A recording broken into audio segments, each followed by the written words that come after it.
Mon nom est Rémi Lemieux du restaurant Nord-Est pour goûter le Québec. Ma cuisine est contemporaine, un peu funky, avant-gardiste. Les 3 ingrédients qu'on peut trouver dans mon garde-manger sont, je dirais, la fleur de sel, la farine pour faire les pâtes fraîches et l'huile d'olive, une bonne huile d'olive. L'aliment que j'aime le plus travailler, c'est le crabe. Un chef qui a grandement influencé. En fait, il y en a deux. Il y a 2 chefs qui se battent en haut de ma liste qui m'ont influencé. Il y a Massimo Bottura et il y a Daniel Humm du Elevenson Park. Le plat qui me ramène en enfance serait soit la lasagne ou le ragoût de boulette. Aliment que je pourrais manger à tous les jours, ce serait du brocoli. Les 3 restos préférés au Québec seraient le Mousseau, c'est dur, je vais en choisir juste 3, le Helena et le Montréal Plaza. Dans le monde, ce serait la Dame de Pique, le restaurant Core de Claire Smith et le Stella Francescana de Massimo Bottura. N'importe où, je peux choisir n'importe qui. Probablement Claire Smith à Londres parce que c'est une femme chef extrêmement avant-gardiste et ses plats ils ont l'air simples mais ils sont tellement compliqués, ils sont vraiment bien faits. Être bon à ce point-là pour que ça a l'air simple quand c'est autant compliqué, moi j'adore ça. Quelle chose? Ouais. Je pourrais manger un smash burger à tous les jours. Moi j'aime la culture derrière les burgers américains. Smash burgers, ceux qui sont effoirés, le patty crispy de viande. Là. Ah, ça c'est j'adore ça. Jamais, il n'y a rien que je mangerai jamais. J'ai jamais dit ça, je mange tout. Ma fierté c'est de tout manger. Puis même si je trouve pas ça bon, je vais essayer d'avoir l'ouverture d'esprit de le remanger jusqu'à quand j'aime ça. Si j'étais pas chef, je pense que je serais comme acteur ou quelque chose du genre. Dans la dernière année, j'ai le plus cuisiné assurément des brocolis. Je pense que j'en mange à chaque jour avant d'aller au gym. Dans ma vie, ça dépend. Ça doit sûrement être quelque chose comme le foie gras, tu sais. J'aime vraiment faire découvrir des plats qui se mangent d'une façon complètement non conventionnelle, directement dans la main. Je dis aux gens, sortez votre main, je vais vous mettre de quoi dans la main, vous allez manger comme ça j'aime ça. Mon équipe me décrirait comme étant probablement perfectionniste, quelque chose du genre. Take-out coup de cœur, c'est quoi la place? Ça s'appelle le roi du smoke meat. C'est quand t'as pris plusieurs verres de trop, il livre jusqu'à 5h le matin, puis c'est un spaghetti gratiné. J'ai déjà beaucoup voyagé, mais mon prochain voyage que j'adorerais faire, ce serait le Mexique, mais vraiment bouffe de rue là, pour manger. Là. Le plus cuisiné, genre Thomas Keller. Thomas Keller, lui, je trouve que ça va être... c'est sûr que tu te sens petit dans tes shorts, par exemple. Il s'appelle David Munoz du restaurant XO en Espagne. Il est fucké dans la tête, je pense que ce serait malade.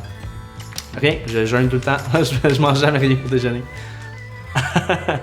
Si j'étais super-héros, mon super pouvoir ce serait de pouvoir manger sans grossir. Je pense celui qui m'a fait le plus de quoi en dedans, c'était le restaurant, c'est Red Rooster dans Harlem, c'est Marcus Samuelsson, c'est culturellement parlant, c'est incroyable. La seule chose qui me motive en cuisine, professionnellement parlant, c'est d'être le meilleur, tout simplement. Les pires inconvénients du métier de chef, mais je dirais que ça dépend des endroits dans le monde, parce que en Europe, là, c'est différent, je sais. Mais ici, ce serait évidemment les longues heures, le fait que du côté professionnel, on ne prend pas au sérieux jusqu'à qu'on prenne au sérieux, puis ça se passe super vite, puis ça devrait pas être comme ça. Là, tu devrais avoir plus de latitude quand tu es plus jeune, puis évidemment les salaires qui sont pas du tout avantageux. Mais les avantages, c'est pour les gens qui sont créatifs, un peu atypiques. On peut vraiment se retrouver là-dedans, puis ça devient une deuxième famille. Produits que j'aime particulièrement, il y en a plusieurs. Je dirais artichaut, crabe. Artichaut, je sais pas, ça prend ça de place à pousser. C'est magnifique la fleur, mais t'as juste un artichaut. Tu te fais vraiment, tu fais chier, puis il y a juste un artichaut. Un bon chef pour moi, c'est quelqu'un qui arrive un peu à sortir des codes, à sortir de ce que tout le monde fait et de faire un peu, c'est juste de pas faire comme tout le monde. Puis après ça, tu vas être bon d'une façon ou de l'autre. Moi, je me comprends quand je dis ça. Désolé si le monde ne me comprend pas. Accessoires incontournables, des bons couteaux, là, japonais si possible, bien aiguisés. D'ailleurs, une pierre aiguisée. Puis sinon, siphon, ça j'adore. Puis un bon blender. Saison préférée, ben c'est... ça doit être le printemps.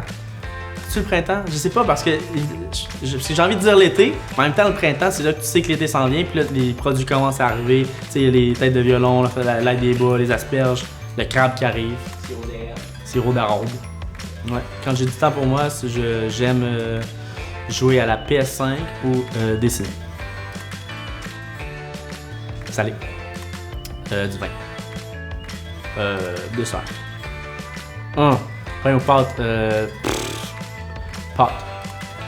On dirait que c'est comme deux. J'ai comme deux compartiments dans mon estomac. Je peux manger des légumes, puis là, quand j'ai plus faim, je peux manger des fruits la même quantité, puis j'aurai plus faim. Les deux. Poisson.